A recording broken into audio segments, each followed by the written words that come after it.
Online education में रेखा चित्र बापू की कुटिया में के अंतर्गत अगले 2 वीडियो में हमने बापू की कुटिया में जाकर धन्यता का अनुभव करते लेखक के मनोभाव को देखा। लेखक को इस बात का बहुत अफसोस है कि अपना पूरा जीवन जिसके बताए मार्ग पर समर्पित कर दिया, ऐसे बापू को वह उनके विद्यमान होने तक नहीं मिल पाए। लेकिन आज बापू की कुटिया में आकर उनके संस्मरणों को ताजा करने के अवसर को वे अपना सौभाग्य मानते हैं।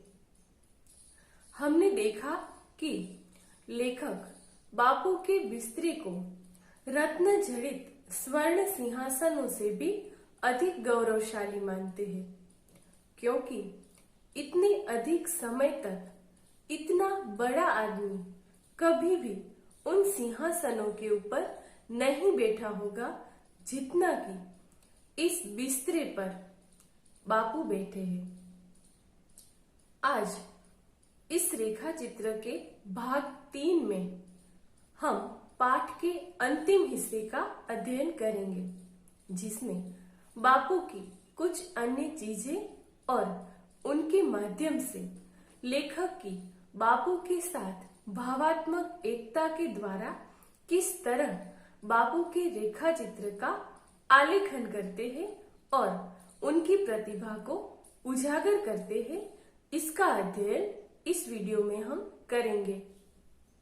बापू के बिस्तरे के पास बापू की और भी बहुत ही आवश्यक चीजें पड़ी हुई है, जिसमें पत्तों का बना एक टोकरा है, जिसका उपयोग बापू रद्दी कागज और पत्रों को डालने के लिए किया करते थे। अभी भी उसमें कुछ ऐसे कागज और पत्र पड़े हुए हैं। पास ही में एक पीतल का थूकदान भी है, जिसे बापू स्वयं साफ किया करते थे। बापू अपने जीवन में स्वच्छता को कितना महत्वपूर्ण समझते थे, उसके संदर्भ में एक प्रसंग देखते हैं। एक बार बापू रेल यात्रा कर रहे थे। रेलगाड़ी में बैठे एक व्यक्ति ने डिब्बे में ही थूक दिया। गांधी जी को यह पसंद नहीं आया, लेकिन उन्होंने उससे कुछ भी नहीं कहा। कागज के टुकड़े से गांधी जी ने उस गंदगी को साफ कर दिया। उस व्यक्ति ने सोचा कि यह व्यक्ति उसे नीचा दिखाने के लिए ऐसा कर रहा है, इसलिए उसने फिर थूक दिया। गांधी जी ने फिर से साफ कर दिया। यह सिलसिला पूरी यात्रा में चलता रहा, लेकिन जब गाड़ी स्टेशन पर पहुंची तो लोगों की भीड़ गांधी जी की जय जयकार करते हुए उसी डिब्बे की ओर बढ़ रही थी जिसमें गांधी जी बैठे हुए थे। थूकने वाले व्यक्ति ने देखा कि जो व्यक्ति थूक साफ कर रहा था वही गांधी है और लोग उन्हीं की जय जयकार कर रहे हैं। उसे काफी ग्लानि हुई और वह गांधी के चरणों में गिरकर माफी मांगने लगा। गांधी जी ने उस व्यक्ति से कहा कि मैंने तो केवल अपना कर्तव्य निभाया है। तुम्हारे साथ भी कभी ऐसी स्थिति आए तो अपने कर्तव्य को याद रखना। इस प्रसंग पर से हम यह समझ सकते हैं कि वे स्वच्छता को कितना ज्यादा महत्व देते थे। बापू की कुटिया में फिर लेखक पास ही पड़ा कलमदान देखते हैं, जिस पर उनकी लेखनी यानी कि बापू की कलम रखी हुई है।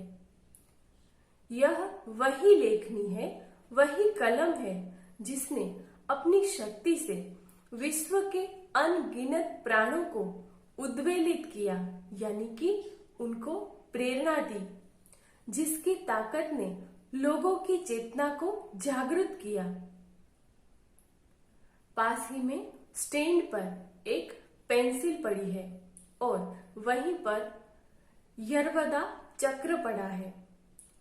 इस चक्र को लेखक कृष्ण की बांसुरी जैसा बताते हैं, क्योंकि उनका कहना है कि जिस तरह कृष्ण की बंसी से गोपियां नाचने लगती थी, ठीक उसी प्रकार इस यरवदा चक्र से हमारे भारत की चेतना जागृत हुई।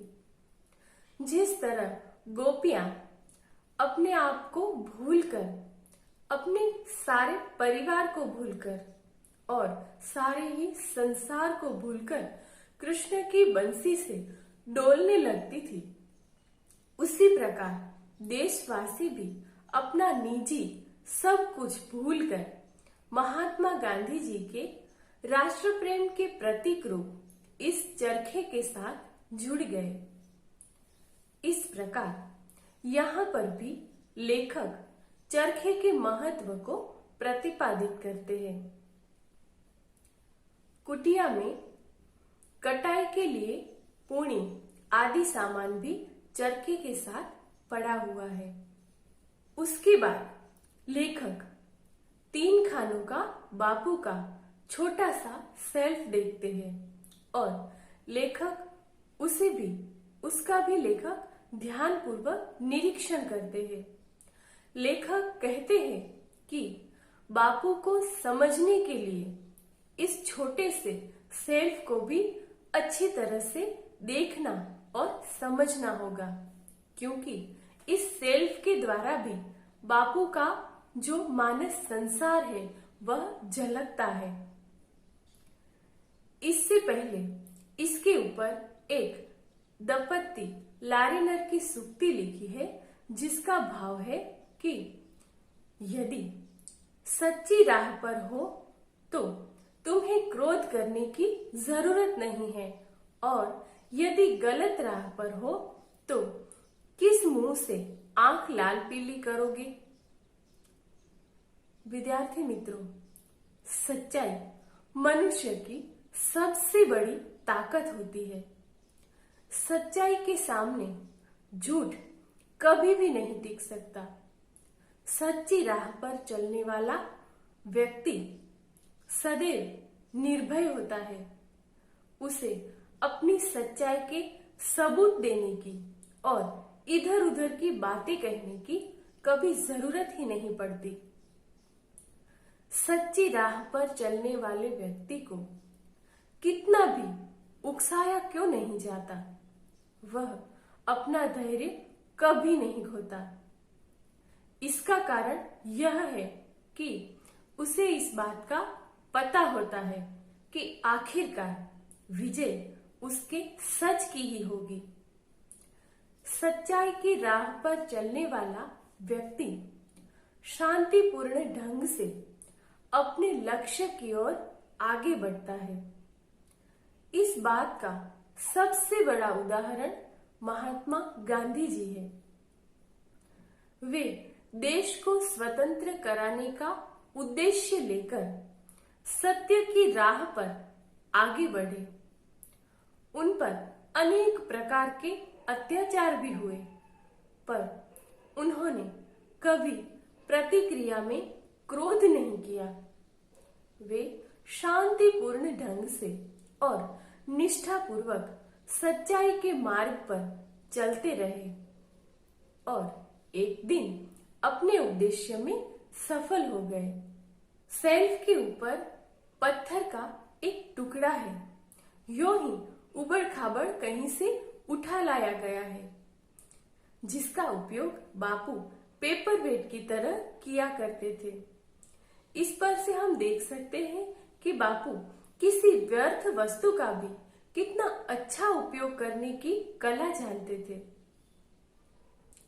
नीचे के 2 खानों में बापू की कुछ किताबें पड़ी हुई थी।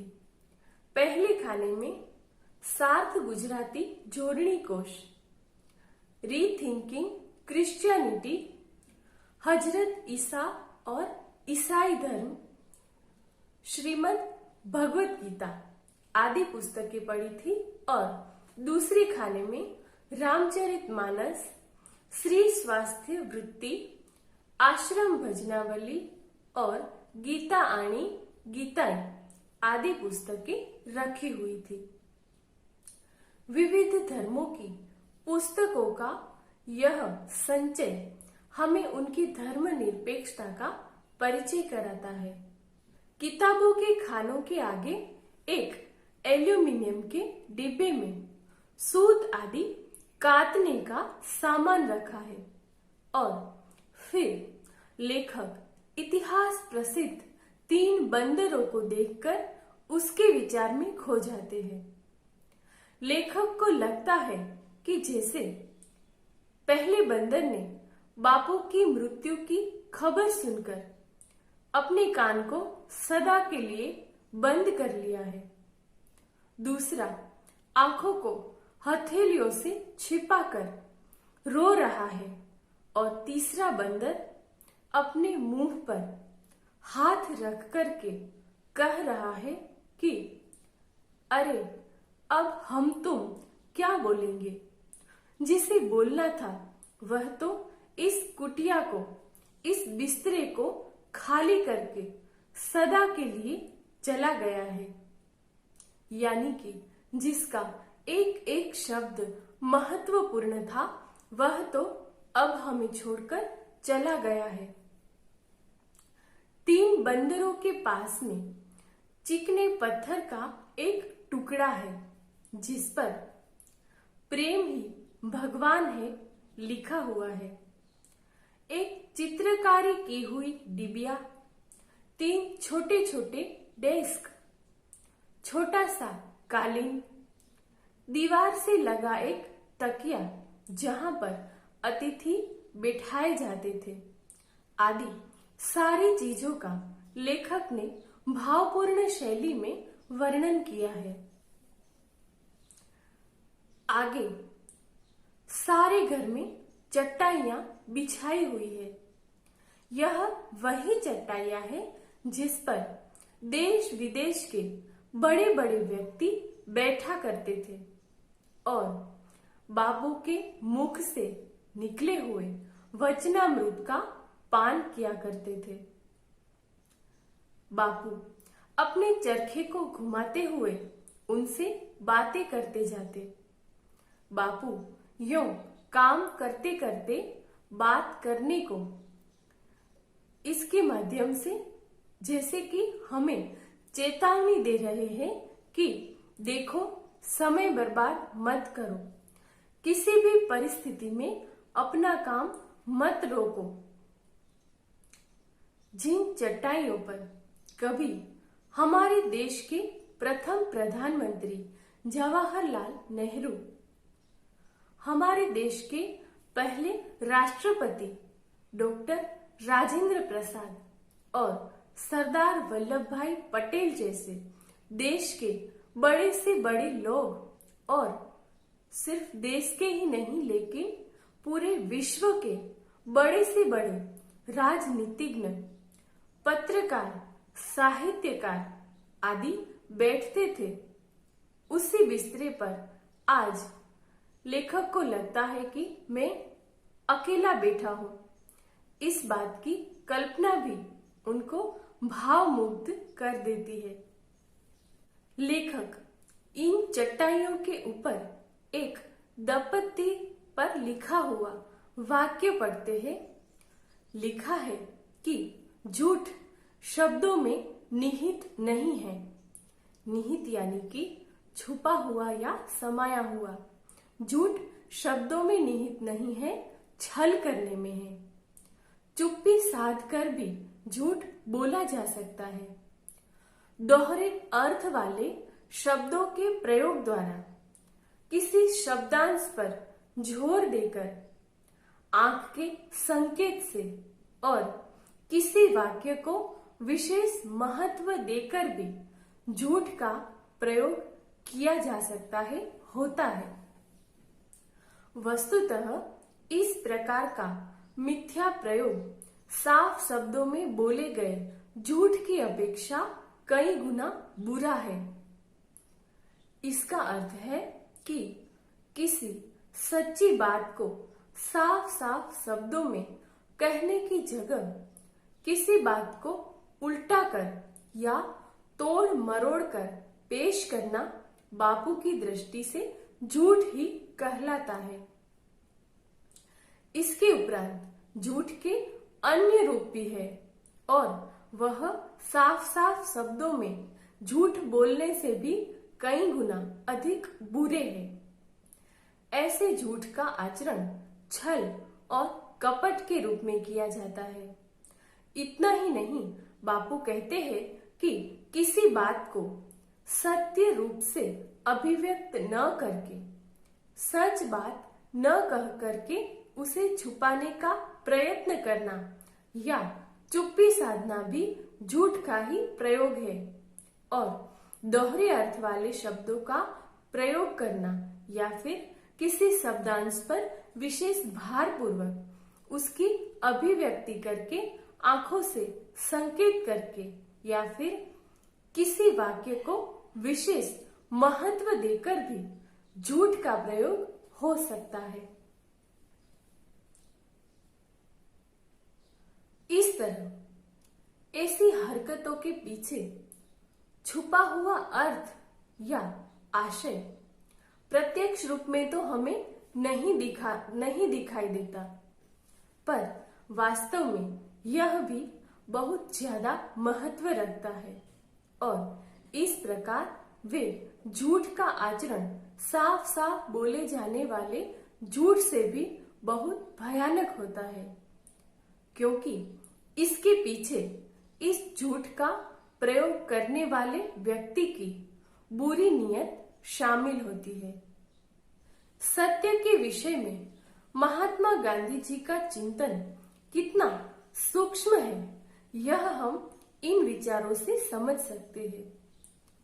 इस अवसर पर महात्मा गांधी जी को सत्य की प्रेरणा कहां से मिली, उसके एक प्रसंग की बात करते हैं। महात्मा गांधी को नाटक देखने का बहुत शौक था, लेकिन एक नाटक उनकी जिंदगी इस तरह बदल देगा, उन्हें कहाँ मालूम था। उनके घर के पास एक नाटक कंपनी आई हुई थी और नाटक देखने की उन्हें इजाजत भी मिल गई थी। बापू ने अपनी आत्मकथा में लिखा है कि हरिश्चंद्र नाम के उस नाटक को देखकर वे थकते नहीं थे, बार बार देखते रहते थे। राजा हरिश्चंद्र पर जैसे विपत्तियां पड़ी, वैसे विपत्तियों को भोगना और सत्य का पालन करते रहना ही वास्तविक सत्य है। बापू ने मान लिया कि कैसे विपत्तियां हरिश्चंद्र पर पड़ी होंगी। उसका स्मरण करते वे काफी रोए भी।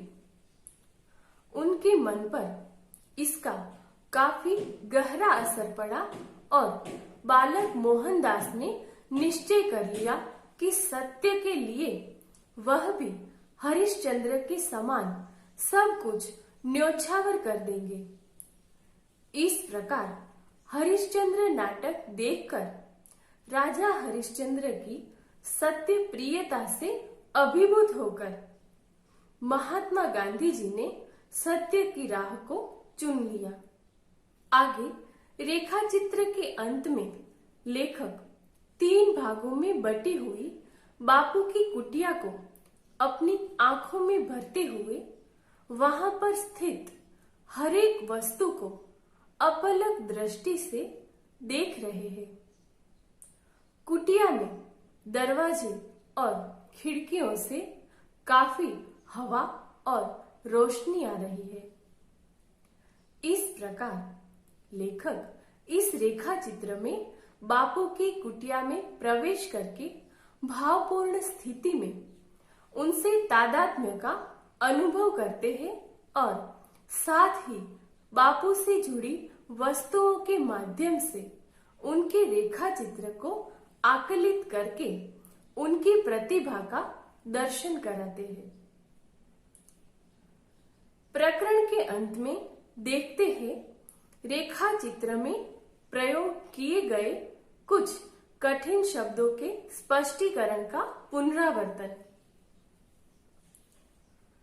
तादात्म्य यानी कि एक वस्तु का दूसरी वस्तु से अभिन्न होने का भाव, उससे एकरूप होने का भाव। श्वेत यानी कि सफेद, शुभ्र या देदीप्यमान। हृदयकारी यानी कि हृदय को छू लेने वाला, सुंदर। वचनामृत यानी कि वचन रूपी अमृत। भाव मुग्ध यानी कि भाव से मोहित। आत्मस्थ होना यानी कि स्वयं में स्थित होना। पायताना यानी कि चारपाई का पैर फैलाने ओर का, पैर फैलाने की ओर का हिस्सा। पिंडज यानी कि गर्भ से उत्पन्न होने वाले जीव। अपलक यानी कि पलक झपकाए बिना। उद्भिज यानी कि वनस्पति। अंडज अंडे से उत्पन्न होने वाला। विश्व वंद्य यानी कि विश्व भर में वंदनीय। चरण रज चरणों की धूल। कृत कृत्य यानी कि धन्य धन्य होना। भाड़ यानी कि उभरा हुआ और खड़ा, जिसका अर्थ है पादुका। तो इस वीडियो में हमने रामवृक्ष बेनीपुरी जी का रेखा चित्र बापू की कुटिया में का संपूर्ण अध्ययन किया। नमस्कार।